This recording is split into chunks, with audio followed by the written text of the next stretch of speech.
Hello, everybody. It's Shannon. I recently got back from my first ever trip to Austin, okay? And Austin, Texas was actually rated #1 US city to live in for 3 years in a row, according to US News and World Report. Those 3 years were 2017, 2018, and 2019. I couldn't find a 2020 ranking. I think they didn't do one this year because of, the thing. I live in LA and it was ranked number 107 in the 2019 report out of 125 cities, okay? Just FYI. Their ranking system evaluates the country's 125 most populous metropolitan areas based on things like affordability, job prospects, and quality of life.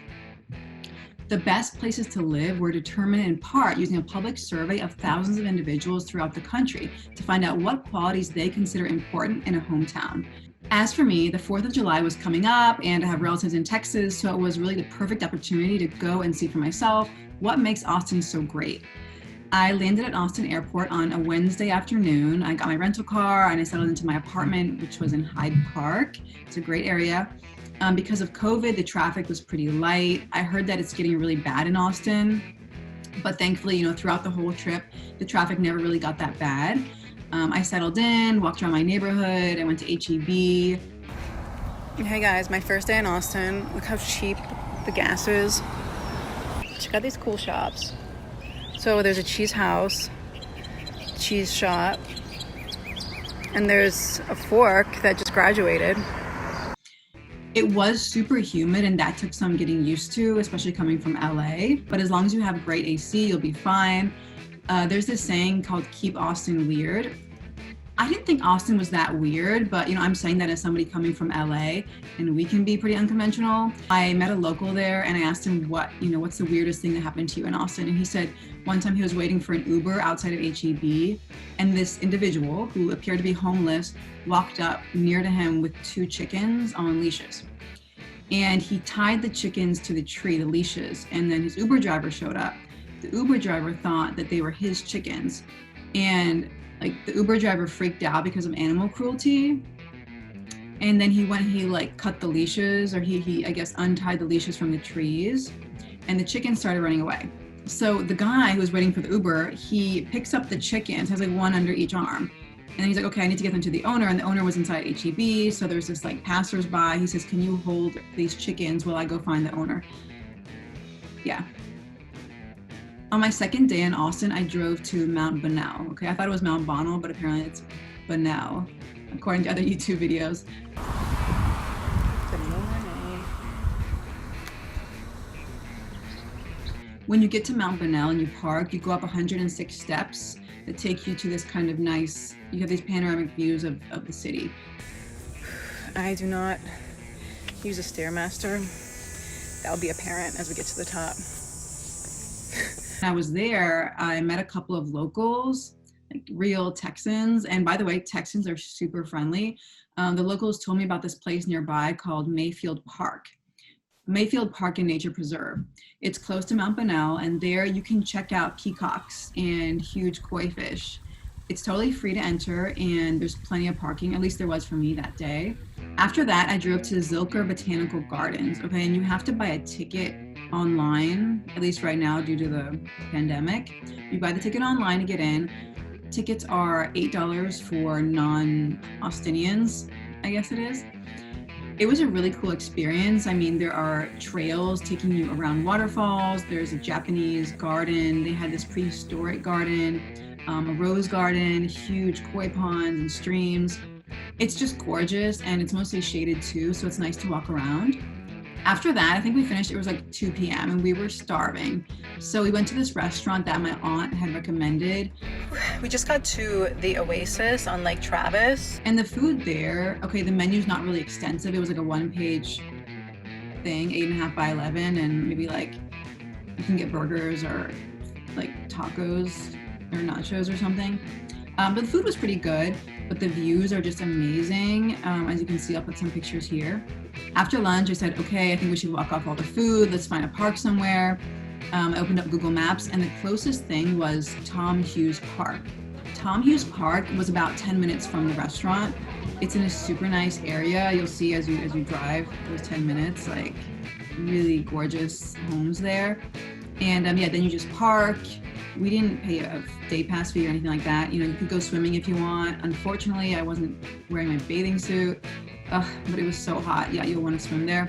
But there are also like hiking trails by the water and stuff, so it's super cool. We hiked around and just, you know, took pictures and things. That was it for my first day because I actually had a massage appointment that night. So I slept in on Friday and then I went to this place in Hyde Park called Austin Vintage Guitars. Hey guys, happy Friday. Happy almost 4th of July. We are on the way to check out Austin Vintage Guitars here on Red River Road. As you know from my last video, I'm kind of a newbie to guitars, but it was really cool to check out this, you know, specialty shop. They have a huge selection, as you can see. I'll put the videos and photos here.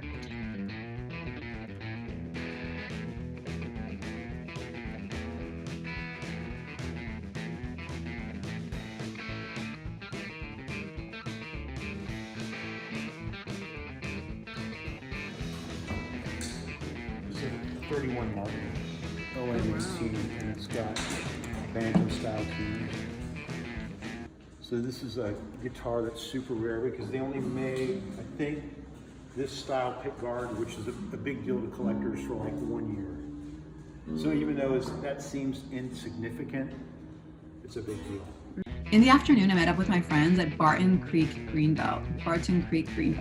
All right, we parked at the 360 trail access, and then you walk. There are a few trails there. I think because of COVID, some were closed, but anyway, you can walk to Sculpture Falls. Whew. All right, we made it. Check it out, guys. We are gonna go swimming. You ready to swim?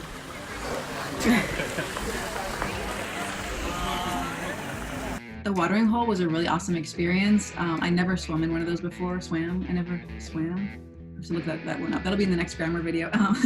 So we went swimming. People had like coolers and like chairs in the water, like the floating chairs, and music. It was just a really cool vibe. So anyway, after that, we hiked back and drove to El Arroyo Restaurant on 5th Street. And there was actually another person joining us. So there were 4 of us. I told you Texans are like super friendly.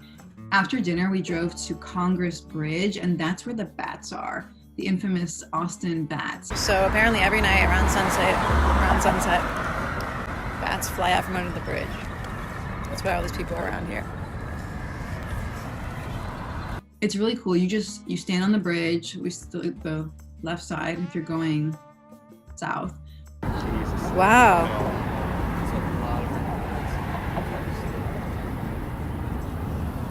They're going that way. It's like 20 minutes later, it'll still be pouring out.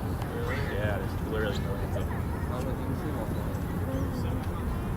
Bats they were a lot smaller and faster than I had imagined. That was it for the day. I was just ready to go home and sleep because I think I walked like 20,000 steps that day or 21,000 steps.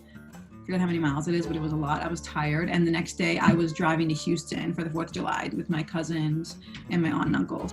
Overall, I had an amazing time in Austin. I would go back in a heartbeat. And mind you, I went during COVID, okay? So there was no live music or anything like that. I didn't even get the full Austin experience, but I still loved it. The traffic wasn't bad, but it was really humid, which I really didn't like. You know, the people were great, super friendly. Gas is cheap. There are a ton of parks and hikes and just kind of outdoorsy stuff to do in Austin. They have a Buc-ees. Okay, on our way back to Austin. I've heard about this place called Buc-ees where you get gas and they like sell a bunch of stuff, like everything. Check out all this fudge. MashaAllah.